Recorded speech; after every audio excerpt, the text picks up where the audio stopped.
नमस्कार सर, बहुत-बहुत स्वागत है आपका। नमस्कार अंजू जी। बहुत बहुत धन्यवाद आपको। आपने मुझे बुलाया अपने चैनल पे। सर, जो सर्वे केंद्र सरकार की तरफ से जम्मू कश्मीर पुलिस कर रही है मस्जिदों में, मदरसों में, पहले तो उसके दायरे में फंडिंग थी कि कहाँ से फंडिंग आ रही है, कौन-कौन लोग वहाँ काम कर रहे हैं, उनका पूरा का पूरा डाटा खंगाला जा रहा था। अब तो जो छात्र हैं घाटी के, उनको भी इसके दायरे में ले लिया गया है। आपको लगता है कि कोई बड़ी साजिश पाकिस्तान जिस तरह से 1990 में की गई थी, वैसी कोई साजिश करने की कोशिश कर रहा है और इस बारे में केंद्र सरकार को पता है, इसीलिए सब कुछ किया जा रहा है घाटी में? इसमें जरूर इंटेलिजेंस इनपुट्स हैं, ऐसा नहीं है। बेमतलब सरकार करती है। ये जो निर्देश आते हैं, अगर आपको याद होगा कुछ दिन पहले ही यूनियन होम मिनिस्टर साहब ने पहले मीटिंग की दिल्ली में, फिर यहाँ यूनियन होम सेक्रेटरी और डायरेक्टर आईबी आए थे। उनके साथ सभी फोर्सेस के चीफ आए थे। उनकी यहाँ इंडिविजुअल लेवल पे सबसे मीटिंग हुई। उसके बाद जॉइंट मीटिंग हुई army, BSF, CRP, J&K police सबके साथ। तो एक तो जायजा भी सिचुएशन का लेना। आपको अगर पता होगा आज भी एनकाउंटर चल रहा है किश्तवाड़ के इलाके में, और वहाँ अभी हमारे 4-5 जवान जख्मी हो गए हैं। तो ये जो साजिश पाकिस्तान से हो रही है, क्योंकि आसिम मुनीर बहुत डेस्परेट है। अगर आप जानते हैं, उसकी कोशिश है कि जो टेररिज्म कश्मीर घाटी में हमारे ऑपरेशन ऑल आउट के बाद और 370 के हटने के बाद ऑलमोस्ट डेसिमेट हो गया। लेकिन वो एक बात समझनी चाहिए कि उनकी पिछले 35 साल की मेहनत है, इन्वेस्टमेंट है मिलियन ऑफ डॉलर्स की, और फिर बाकी आइडियोलॉजी जिहाद और कस्बा हिंद तो आपको पता ही है। तो वो इतना जल्दी इसको छोड़ने वाले नहीं है जब तक मेरा ये मानना है पाकिस्तान का अस्तित्व नहीं रहेगा। और आप पिछले कुछ दिनों से देख रही हैं हमारा इंटरनेशनल बॉर्डर और एलओसी में किस तरह से ड्रोन्स की एक्टिविटी बढ़ी है। इनफैक्ट सांबा में तो रिकवरी भी हुई, जिसमें हथियार भी थे, एमुनिशन भी था और कुछ करेंसी भी थी। तो उस पे जो कार्रवाई आर्मी और बीएसएफ को करनी वो करती है।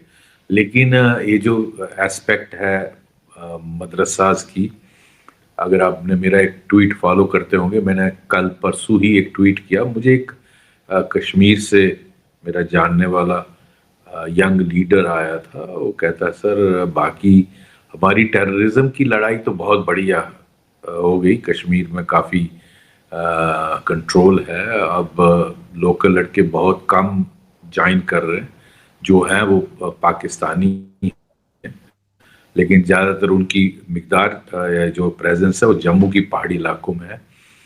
लेकिन वो कह रहा था सर खतरे की प्रॉब्लम जो मुझे परेशानी कर रही है वो ये है कि रेडिकलाइजेशन बहुत हो रही है। देखो, एक कश्मीर का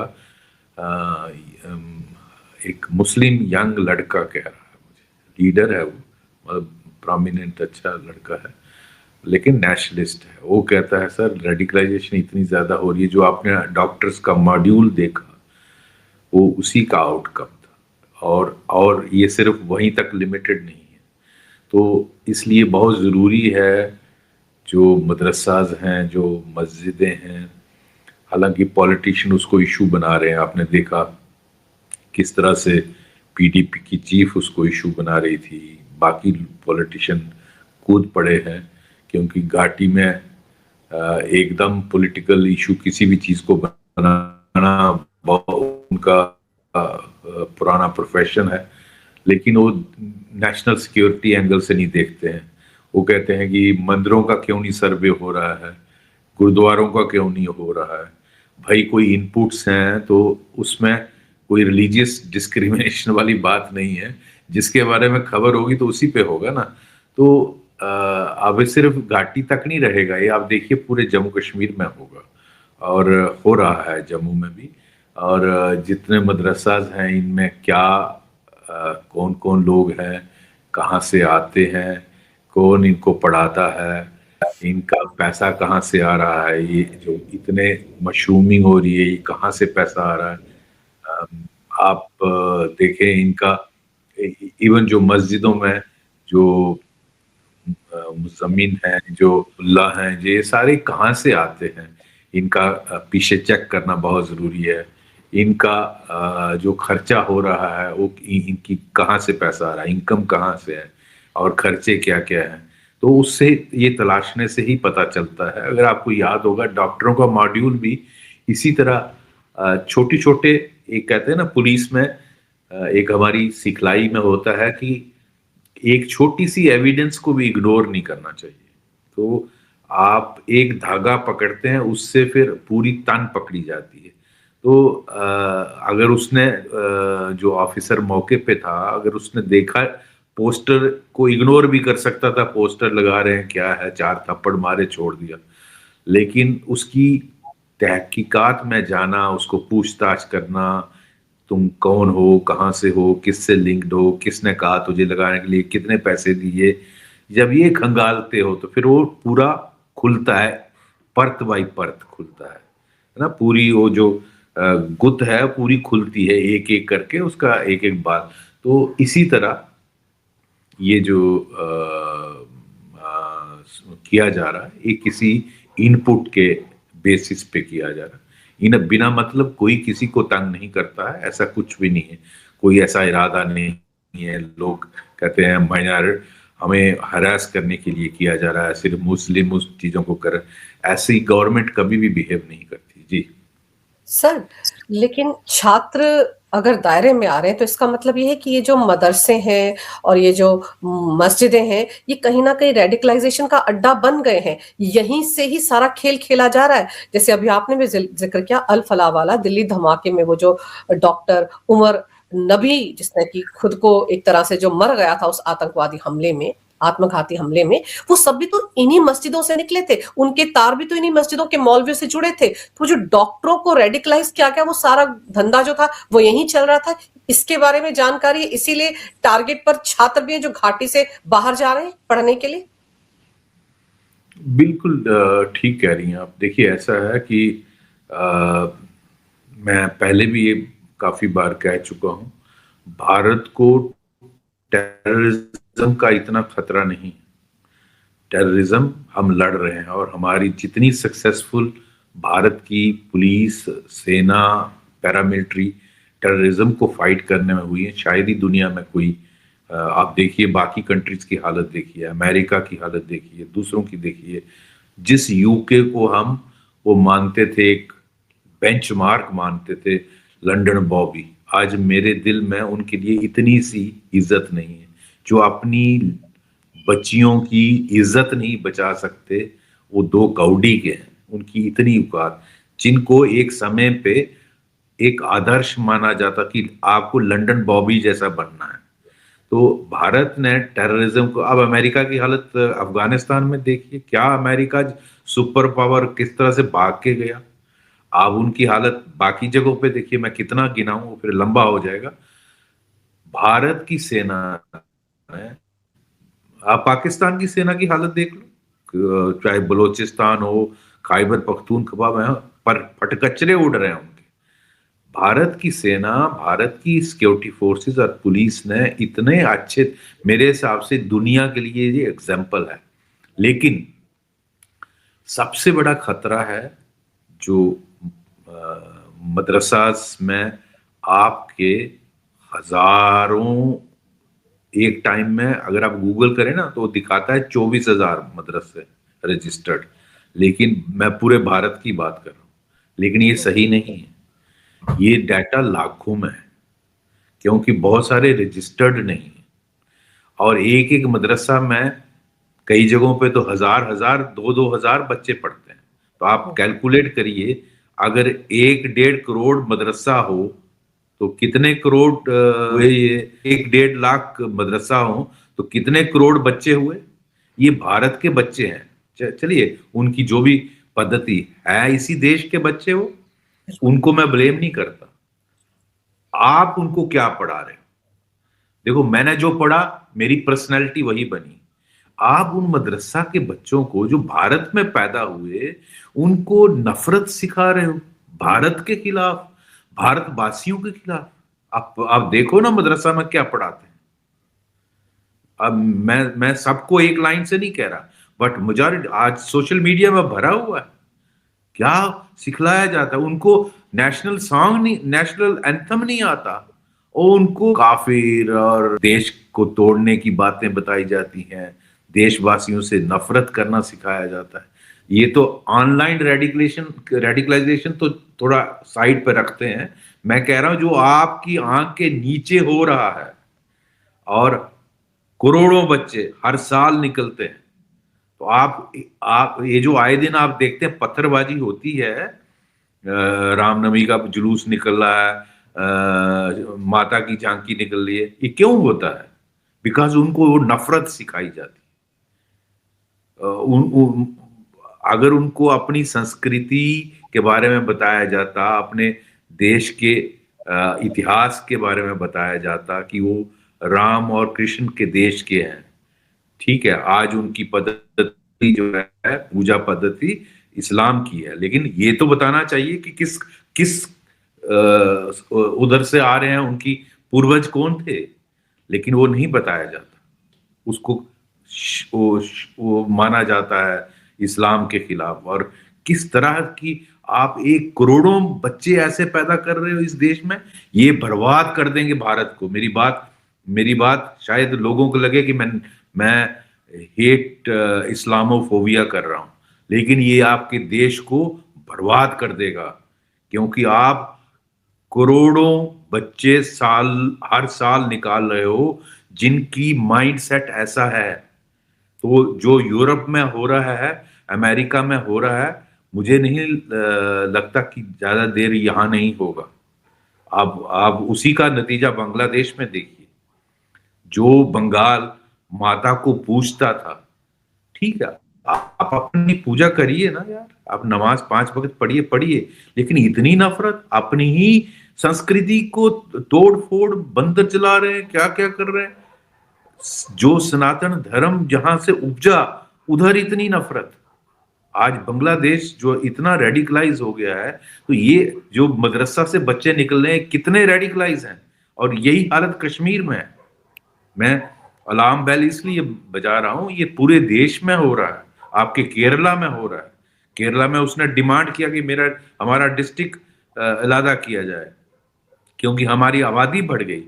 भाई ये मानसिकता जो है आज की नहीं है, ये सैयद अहमद सैयद और अल्लामा इकबाल के टाइम से है।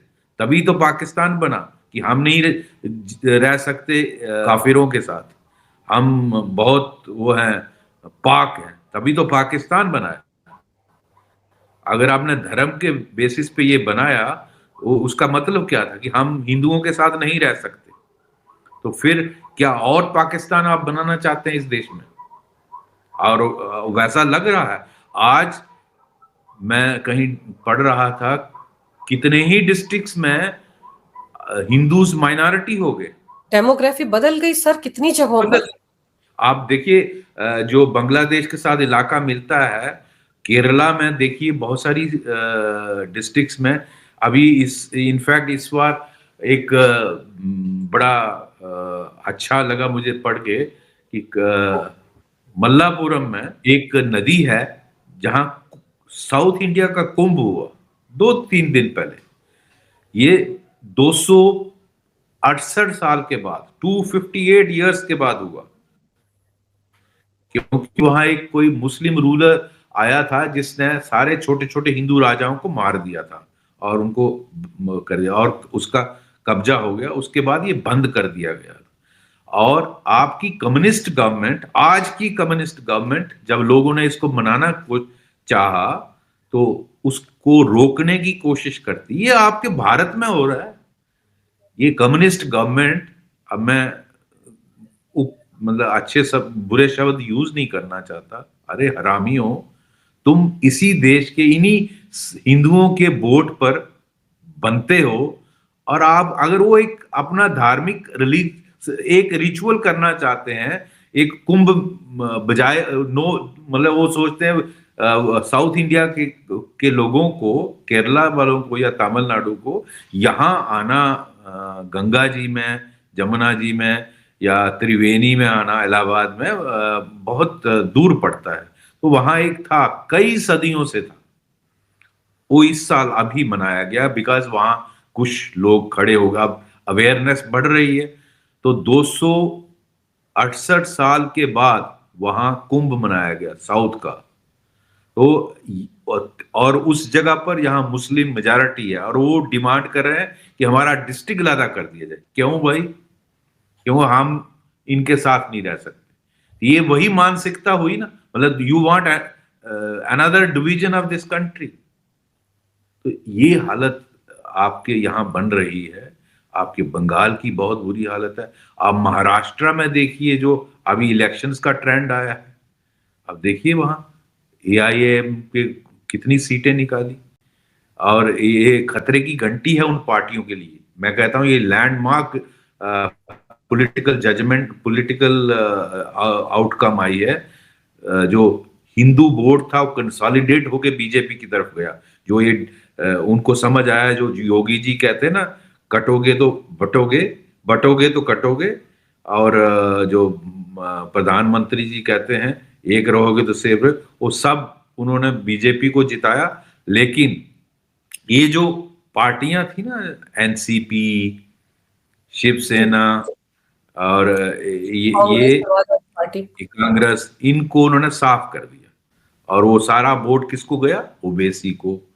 तो ये क्या दिखाता है? ये खतरे की घंटी है अखिलेश यादव की पार्टी के लिए, ममता बनर्जी की पार्टी के लिए, ये केजरीवाल की पार्टी के लिए, ये जो कांग्रेस के लिए। इन कांग्रेस के लिए, इन सबको साफ हो जाएंगी आने वाले टाइम में। तो ये बिकॉज अब वो रियलाइज करे। आज मैं 2 दिन से देख रहा हूं ममता बनर्जी वो कर रही है, ओम नमो शिवाय, ओम नमो शिवाय। उससे क्या होगा? आप 5 साल तो कुछ नहीं किए, अब इलेक्शन आ रही है सर पे, तो ओम नमो शिवाय से लोग आपकी इसमें आ जाएंगे क्या? ये बहुत बड़ी तब्दीली आ रही है। तो मैं समझता हूं हमें इस मानसिकता को समझना चाहिए। ये शत्रुबोध जो जरूरी है वो भारत में नहीं है लोगों में। उसी वजह से ये जो आपका सेकुलरिज्म और ये जो आपका है ना, ये चलता है। और आपका आपस में डिवीजन है, कास्ट है, ये जो अंग्रेजों ने आपको डिवाइड किया। सिखों को देखो, पागलपन देखिए आप। एक महिला ने वहां योग किया, आप उसको धमकी देते हो मार देंगे। और एक मुस्लिम लड़का परसों दिखा रहे थे उस सरोवर उस सरोवर जिसको सिख लोग पवित्र मानते हैं और उसका चला ले जाते हैं चलामत, जिस तरह हम गंगा जल लाते हैं, उसको वही उतना ही पवित्र माना जाता है। उसमें वो कुल्ली करता है, वजू करता है, पांव धोता है, और जो जिस मुंह से मीट और अंडा खाता है वो उसमें करता है। और उसको अब मैं खालिस्तानी बोलना नहीं चाहता, एसजीपीसी वाले उसको कहते हैं, शायद इसको हमारा नियम नहीं पता है। शर्म आनी चाहिए। ऊपर जो हमारे गुरुओं ने सहा, तो वो क्या सोचते होंगे इन एसजीपीसी वालों के बारे में?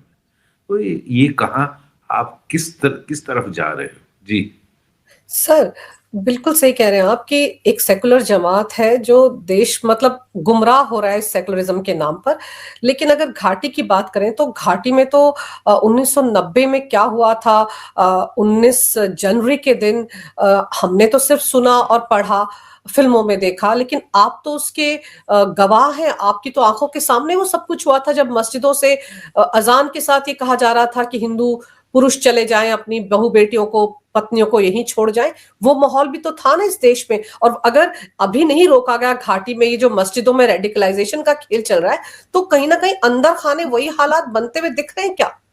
बिल्कुल अंजू जी, मैं उसका बिल्कुल आई विटनेस हूँ। और मैं आपके माध्यम से आपके दर्शकों को बताना चाहता हूँ, क्योंकि मेरे जाने के बाद या मेरे कुलीग्स, मेरी हम उम्र जो है, उनके जाने के बाद ये फिर रिकॉर्ड में नहीं रहेगा। ये रहना चाहिए इस देश के रिकॉर्ड में। देखिए 19 जनवरी है आज। आज ही के दिन 36 साल पहले 19 जनवरी को 1990 में ये कश्मीरी पंडितों का विस्थापन हुआ वहां से। और क्या हुआ कि उस वक्त बीपी सिंह साहब की सरकार थी दिल्ली में, और मुफ्ती मोहम्मद सैयद हमारे एक लीडर थे जम्मू कश्मीर के, वो वहां पहले मुस्लिम लीडर हैं जो भारत के होम मिनिस्टर बने, ठीक है। और उनकी और फारूक अब्दुल्ला जो हमारे चीफ मिनिस्टर थे जम्मू कश्मीर के, उनकी आपस में पॉलिटिकल राइवलरी थी। तो मुफ्ती मोहम्मद सैयद साहब ने जगमोहन जी को, जो पहले भी गवर्नर रह चुके थे जम्मू कश्मीर के, उनको गवर्नर बना दिया, अपॉइंट कर दिया, शायद 2 दिन पहले। ये 19 तारीख है, अब मुझे एग्जैक्ट डेट याद नहीं, 16-17 को उनका ऑर्डर होता है, शायद 17 को ऑर्डर होता है। तो फारूक अब्दुल्ला की उनसे बनती नहीं थी जगमोहन जी से, क्योंकि जब आप पिछले टर्म में जगमोहन जी गवर्नर थे तो उन्होंने उनकी सरकार डिसमिस की थी, ठीक है जी।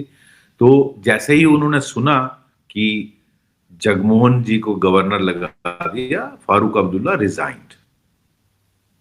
और उस वक्त पूरा कश्मीर उमड़ आया था, पूरा कश्मीर पूरी तरह से हाहाकार मच गई थी, और गवर्नमेंट नाम की कोई चीज नहीं थी। चीफ मिनिस्टर रिजाइन करके चला गया, गवर्नर की अपॉइंटमेंट हुई है, वो अभी आए नहीं, तो एक वैक्यूम बन गया। तो वहां सिक्योरिटी फोर्सेस थी, हम सब थे, मैं तो बहुत जूनियर था उन दिनों में, नया नया एएसपी डिस्ट्रिक्ट में था, बडगाम एक जिला है श्रीनगर के आउटस्कर्ट्स में, वहां एएसपी था। तो मौसम खराब था, तो 18 तारीख को जगमोहन दिल्ली से आते हैं जम्मू में। जम्मू में उन्होंने जो शपथ उन्होंने जो ओथ ऑफ ऑफिस होती है ना, जो वो उन्होंने श्रीनगर लेनी थी, लेकिन वो चूंकि मौसम खराब था जम्मू में ली, और 19 तारीख को वो कश्मीर आए। और ये 18-19 की रात को एक ऑपरेशन लॉन्च किया गया, क्योंकि इंफॉर्मेशन आई थी कि बहुत बड़ी मिकदार में टेररिस्ट जो हैं वो श्रीनगर के डाउनटाउन में घुसे हैं। तो एक large scale search operation launch किया गया। उस वक्त के डीजीपी जो थे JN Saxena, he is no more, उन्होंने ऑर्डर किया कि ये सारा जो जितना भी डाउनटाउन है इसको घेर कर हाउस टू हाउस सर्च किया जाए। उसको जोन में और सेक्टर्स में डिवाइड किया गया। मैं एएसपी बडगाम था, तो इस सारे ऑपरेशन को उस वक्त के आईजी सीआरपी एक जम्मू कश्मीर के होते थे, सिख जेंटलमैन, बाद में डायरेक्टर सीबीआई बने, वो उसको सुपरवाइज कर रहे थे। मैं एएसपी था, मुझे स्पेशल ड्यूटी पे बुलाया गया और मुझे एक सेक्टर दिया गया उसको एज इंचार्ज, और मेरे साथ सीआरपीएफ के कमांडेंट थे। तो हमने यहाँ आज डीसी और डिविजनल कमिश्नर कश्मीर का ऑफिस है डीसी श्रीनगर का, उसको टैंकीपुरा एरिया बोलते हैं। हमने उस एरिया का मैं इंचार्ज था, तो उस सब एरिया को हमने हाउस टू हाउस सर्च शुरू की, और रात भर बवाल, मस्जिदों से अनाउंसमेंट, सिर्फ अजान के वक्त नहीं, पूरी रात, पूरी रात सोने ही नहीं देते थे लोग, पूरी रात लाउड स्पीकर्स में और सिर्फ हमारे इलाके में नहीं, पूरे डाउनटाउन और पूरे कश्मीर में। तो एक कोई, मुझे लगता है कोई सोची समझी साजिश थी ये, और उसमें वो वही रालिब गालिब जालिब जो भी कर रहे थे कश्मीरी पंडितों की, आप यहाँ से भागिए और अपनी औरतें और प्रॉपर्टी छोड़ जाइए। तो हमने ये सारी सर्च की, रात भर लगे रहे, और खैर जो हमें थोड़ी बहुत कामयाबी मिलनी थी मिली। लेकिन इन्होंने नैरेटिव बनाया कि कश्मीरी पंडितों को ये जो जगमोहन है इसने वहां से निकाला। देखो, ये नैरेटिव गेम बहुत जरूरी है टेररिज्म में, और ये हमें सीखना चाहिए इनसे। इस मामले में हम बहुत पीछे हैं। जो पाकिस्तान है या कश्मीर के जो टेररिस्ट हैं, वो नैरेटिव में नंबर 1 है। मुझे भी बहुत सारे कश्मीरी लीड जो कुलीग्स थे या कश्मीरी दोस्त थे, वो आके बोलते थे ये जगमोहन ने करवाया, कि कश्मीरी पंडित जो भागे हैं। मैंने कहा यार वो आज ही तो रात को ही तो आया है, उसने कहां से करवा दिया? हाँ, अभी तो उसको समझ ही नहीं आया हो क्या रहा है, मतलब he has yet to take a assessment of the situation. तो और नैरेटिव बनाया कि ये इसलिए भगा रहे हैं कि यहाँ से कश्मीरी पंडितों को, ताकि बाद में बम्बार्डमेंट करेंगे और सारे मुसलमानों को मारेंगे ना, इस तरह का झूठा नैरेटिव बनाया गया। क्योंकि narrative information warfare is very very important part of the fighting terrorism and spreading terrorism. So जो इंफॉर्मेशन वॉरफेयर में अपर हैंड रखता है वही जीतता है। लेकिन उस वक्त हम लोगों को समझ, अच्छा मुझे हैरानगी ये है कि मैं तो जो जूनियर लेवल था उन दिनों नया एएसपी ज्वाइन किया था, हमारा एरिया ऑफ कंसर्न बड़ा लिमिटेड था। लेकिन मुझे हैरानगी की बात ये है कि जो लोग at the helm of affair थे, जो at the state level, at the national level, हमारी एक्सटर्नल एजेंसी है, RAW है, IB है, वो भी ब्रीफ कर रहे होंगे, होम मिनिस्टर हैं, यूनियन गवर्नमेंट में बहुत सारी एजेंसीज होती हैं। मैं हैरान हूं कि इतनी बड़ी साजिश पाकिस्तान ने रची, हम हम हम लोगों को ये पता नहीं चला कि ये क्या कर रहे हैं और किस तरह से इनको ये सारी साजिश इन्होंने जमीन पे उतारी और कश्मीरी पंडितों को हमेशा के लिए उखाड़ दिया। तो ये आज के दिन में स्टोरी बताना चाहता था कि असल में ये हुआ है, और इसमें बहुत बड़ा मैं मानता हूं जो उस वक्त इंचार्ज थे, सीन जो who were at the helm of affair, they are either ignorant, या उनको ऐसी पाकिस्तान की साजिश का पता नहीं था, या उन्होंने आंखें मूंदी थी, मुझे नहीं मालूम। लेकिन लेकिन ये हमारे सामने हुआ और हम तो रियलाइज ही नहीं कर पाए। बाद में पता चला कि कश्मीरी पंडित भाग गए, वो रात रात को ट्रक मंगाए, अपना सामान डाला और निकल गए। किसी को टैक्सी हाथ आई, किसी को मेटाडोर हाथ आई, किसी को अपनी कार थी, वो भाग गए क्योंकि वो अपनी लड़कियों की इज्जत बचानी थी। बहुत सारों के रेप हुए, बहुत सारे कश्मीरी पंडितों के मर्डर हुए, बहुत सारों का स्लाटर हुआ। वो फिर आपको पता ही है गिरजा टिक्कू के साथ क्या हुआ। तो जो प्रोमिनेंट कश्मीरी पंडित थे, चाहे वो लसा कौल थे, चाहे वो जो जज थे जिन्होंने मकबूल भट्ट को फांसी दी थी, जो AIR ऑल इंडिया रेडियो का स्टेशन डायरेक्टर था, या कश्मीर यूनिवर्सिटी का रजिस्ट्रार था, HMT का जनरल मैनेजर था, वो सब कश्मीरी हिंदू थे और उनका दिन दिहाड़े कत्ल हुआ। Obviously the whole community got scared और उनको कश्मीर छोड़ना पड़ा। उनको लगा कि हम इससे पहले कि हम मारे जाएं, हमारी बच्चियों का रेप हो जाए, जो हाथ में लगा। अब हर चीज तो आप ले नहीं जा सकते, मेरे ख्याल सोना कैश और जो इंपॉर्टेंट कपड़े होंगे वो लेके लोग गए।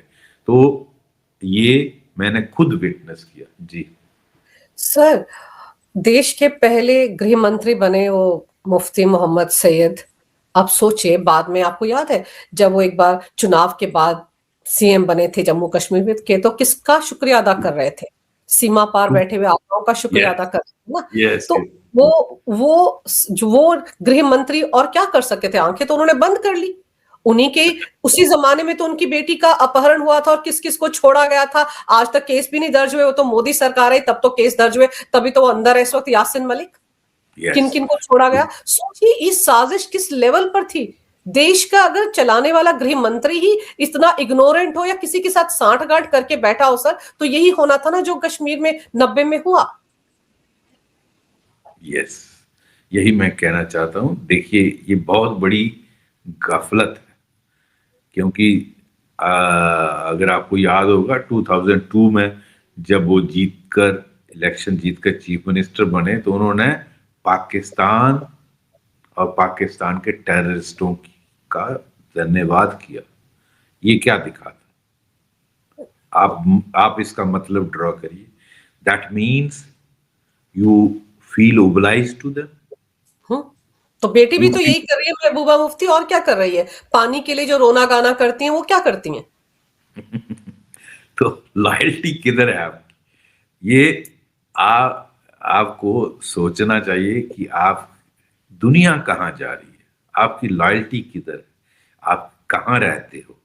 आप भी आज भी अगर आप पाकिस्तान के लिए रोते हो जो आपका सगा नहीं है, वहां हर आदमी रेडिकलाइज्ड है। वो आप बात करके देख लीजिए, आप 10 से बात करोगे, 9 आपको गालियां, कोशिश मेरे ख्याल अगर सर्वे में 10 से 10 आपको गालियां देने वाले ना निकले कि हमने हिंदुओं को कत्ल करना है। वहां बच्चा ये बोलता है जब पैदा, उनको सिखाया ही वही जाता है, स्कूलों में यही बताया जाता है कि हिंदू और सिख जो हैं वो गंदे होते हैं, नफरत के होते हैं। उनको क्या क्या बताया जाता है, उनके स्कूल का सिलेबस देखिए। तो पूरी पाकिस्तान सोसाइटी, तो आप उनके लिए आंसू क्यों अपने देश के लिए रोइए ना, जिस देश में आप रहती हैं, जो आपको सब कुछ देता है। आप हर चीज आप उससे उसकी वजह से ड्रा करते हो। तो इतना देश, इतना प्रेम है तो फिर आप वहीं जाइए। और सर यही यही जो शुरुआत से पाठ पढ़ाया जाता है ना नफरत का, वो दोबारा से भारत के लिए घातक ना बने घाटी में, इसीलिए छात्रों को भी इसके दायरे में लाया गया है। खासतौर पर वो छात्र जो मदरसों में पढ़ते हैं, जो वहां से पढ़ाई करके रेडिकलाइज होकर देश के अलग अलग हिस्सों में जा रहे हैं, उन पर नजर रखना आज की तारीख में बहुत ज्यादा जरूरी है। कोई ना कोई इनपुट गृह मंत्रालय तक पहुंचा है, इसीलिए इतने बड़े पैमाने पर सर्वे किया जा रहा है घाटी में। और उस सर्वे से उन्हीं लोगों को तकलीफ हो रही है जो इसी प्रोपेगेंडे में अभी भी लगे हुए हैं, पाकिस्तान के आतंकवादियों के इशारे पर चल रहे हैं, मुनीर के इशारे पर चल रहे हैं, और घाटी में बैठे हुए उनके आका उनको पाल पोस रहे हैं। तो रेडिकलाइजेशन की जड़ को खत्म करने के लिए ये कदम जो अमित शाह जी उठा रहे हैं, ये वाकई बहुत जरूरी है। और जल्दी से जल्दी इन सबका सर्वे होना चाहिए, पता चलना चाहिए कौन कौन है जो इस घिनौने खेल में शामिल है। सर, आपने समय निकाला, बहुत ही विस्तार से इस विषय पर बड़ी ही अहम जानकारी मेरे दर्शकों को दी। आपका बहुत बहुत धन्यवाद। नमस्कार, जय हिंद। जय हिंद।